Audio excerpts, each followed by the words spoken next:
My name's Rusty Hayner, and welcome to episode one.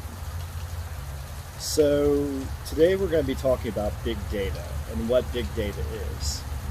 Big data is the concept that there's just millions and millions of pieces of information being collected about you, no matter where you are. I mean, you have a cell phone now, and that basically tracks you 24/7, right?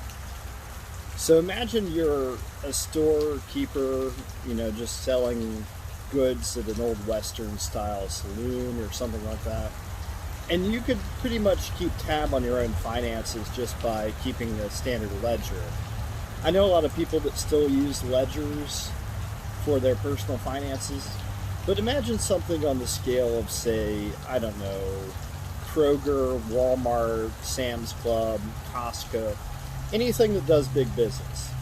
The amount of transactions that go through there is going to be several million transactions a day. And frankly, a ledger is not big enough for that. So you're not just collecting how much the person paid, you're also, going through what items you have to restock, where you have to get them from. That's what we're talking about kind of with big data, is how much data do we really create as a society on a daily basis? It's going to be a lot.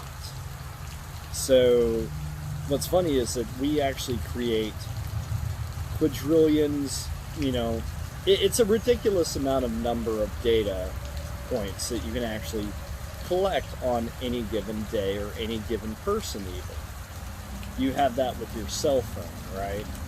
So that's what we're talking about. We're talking about data and the measurements of several orders of magnitude that you have to crunch. And frankly, humans just aren't capable of doing that without long periods of time involved and lots and lots and lots of paper.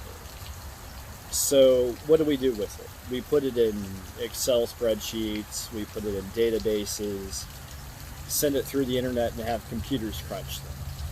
Well, this is kind of the beginning of data science, is we collect the data that we need. And that data, after a while, gets collated, processed, and then somebody will try to figure out how to solve a particular problem with it. Let's say you had a database of how many COVID shots were being given per county in the US.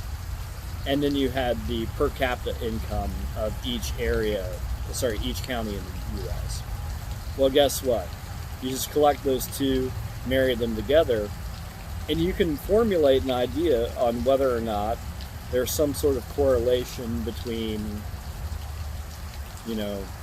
income per capita in that county and shots given. So you could say that maybe less affluent communities are getting less of the coronavirus vaccine. That's what data science is all about.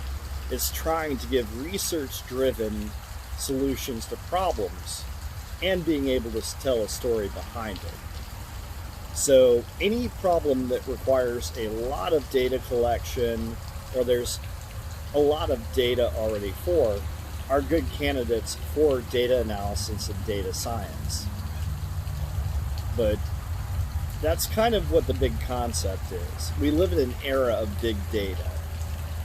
So that's kind of what we're going for here, is how do we solve the big problems that affect a lot of people, and how do we use technical aspects such as machine learning, computing power, anything from Excel spreadsheets to the R programming language to deep learning algorithms to solve the problems that we're facing in the modern age.